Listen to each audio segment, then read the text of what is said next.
Hi, I'm Alex, this is Books and Paperbacks, and welcome to another episode of my series TBR Tackle. This is my series where I tackle my physical TBR 2 books at a time with a twist. Today, I'm having TikTok decide what I read. Last month, I had Pinterest decide what I read.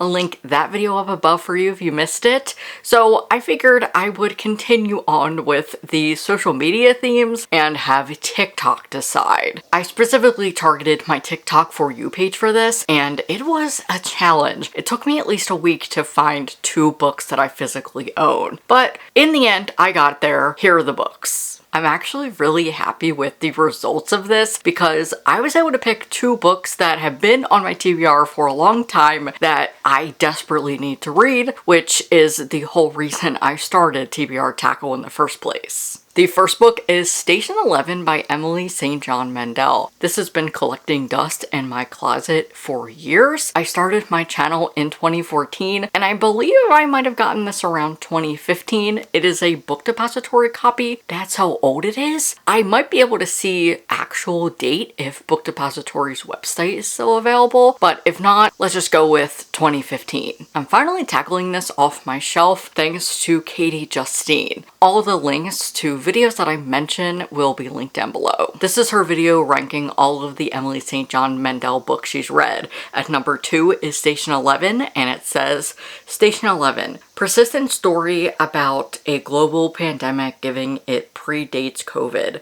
I am a sucker for a Shakespearean backdrop and an uplifting ending. Might be an instant classic. So with her ranking, this is ranked at number 2. It's pretty high, and I know that this is a beloved book already. And the last book I'll be reading in this video is When No One Is Watching by Alyssa Cole. I have started this 30 pages in, but I just have not gotten around to actually finishing it, but that ends today. This was recommended by Shauna. It says, which mystery thriller do you want to read? So it's just her recommending some mystery thrillers and included this. I know I really enjoyed my time reading it. I might try to find the audiobook. Maybe it's that. Sometimes when I don't have the audiobook, it takes me out of the story. So I think if I can find the audiobook and I can hybrid read, that might be the best option for me.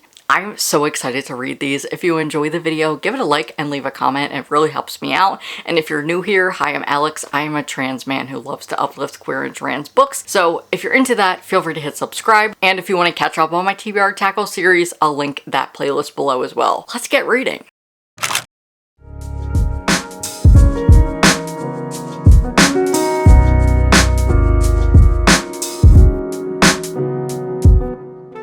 Hi, it's been a while. The last time we spoke was the beginning of the month, and today is the last day of the month. So I'm gonna catch you up on things. This vlog is clearly late. I was supposed to get it up Saturday, but I've just been so busy that I haven't had the time to properly sit down and read for this video. So I do have some updates for you. Let's go over the reading updates. I am 36 pages into Station 11, and I have made the decision to pause it for now because I think I would have a better reading experience with the audiobook. I am on a wait list and it says I have 5 weeks. So once that audiobook comes in, I'm going to pick up Station 11 again. The writing style isn't for me, and I think I would have a better experience with the audiobook. So once that audiobook is ready, I will pick this back up. So that means I'm reading When No One Is Watching. I started the audiobook this morning. I'm about 5% in. I am going to do some coloring, listen to the audiobook, and hopefully I can knock this out today. I hope I can knock it out today. That is the goal, but I'm fine to just roll it over for tomorrow and then I can get this out on Tuesday. So those are my plans for the rest of this vlog and my reading update.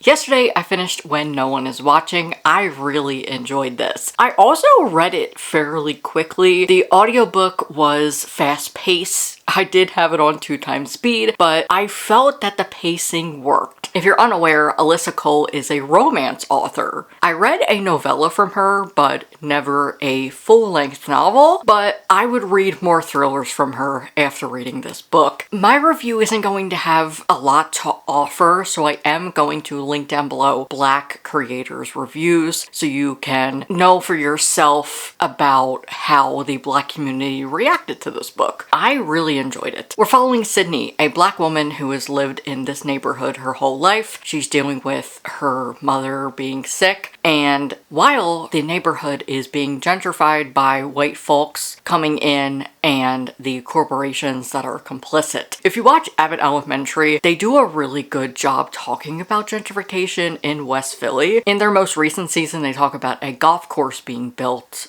right by the school. Even though this is fiction, this is the reality for many Black folks and their neighborhoods. I am very privileged to say that this made me really anxious and I had to put it down at some points, whereas some Black folks do not have that privilege. Going from romance to thriller, I thought Alyssa Cole did a really good job with this. Like I said, I liked the pacing. I did like the character work, and it was a very slow build-up, but I didn't have any problems with that. I liked getting to learn about the neighborhood and the people there. Sydney is very paranoid as a lot of things start happening and she's being gaslit. Nobody is taking her seriously. But she meets this white man, Theo, who is with this woman, Kim, who is horrible. Kim is horrible to Theo, and she is just a horrible person in general. She's very racist, and she says microaggressions. I hated her so much.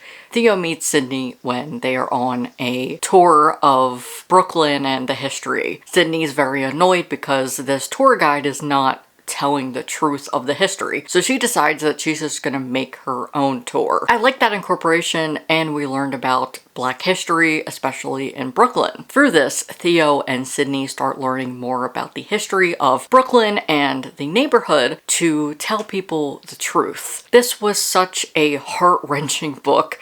It was gripping. Like I said, my anxiety was very high. I do not recommend to read this all in one sitting like I did.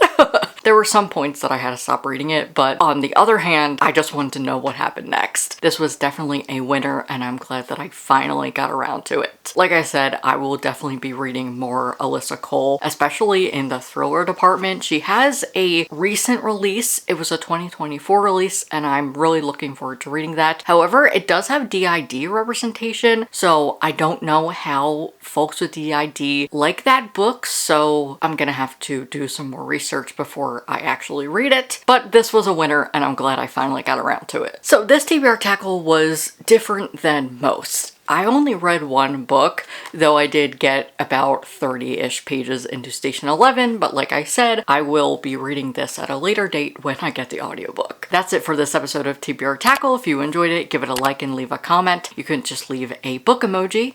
Thank you to my top patrons for their support this month. It means so much to me. If you would like to become a paperback pal and receive exclusive content every month, the link is down below. Patreon is the best way to support me as a small trans creator who is not in the partner program. If you'd like to watch more, I started TBR Tackle back in May, I believe, so I will link my playlist here for you to catch up, and you can subscribe there. Bye.